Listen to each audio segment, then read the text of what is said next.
Today we're looking at part number 13-140KT. This is your 18 3/8 inch long equalizer kit for 10,000 pound trailer axles or for axles with 2.5 inch wide springs. This kit comes with the 18 3/8 inch long equalizer, which is part number 013-140-03.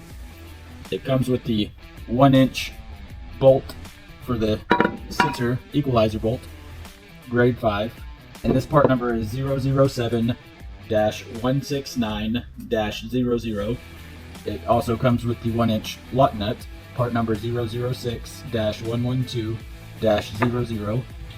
It comes with the 3/4 inch grade 5 spring bolt that goes right here, part number 007-264-00. And it comes with the 3/4 inch lock nut as well, part number 006-163-00. So if you're replacing your equalizers, this is a good kit to buy, because most of the time these spring bolts and equalizer bolts are tack welded on from the manufacturer, so you're going to have to cut them off and replace them. So buying this kit all together like this will save you some time trying to figure out what spring bolts and equalizer bolts you need exactly. You can get these at TrailerPartsUnlimited.com or give us a call at 844-898-8687. Thank you.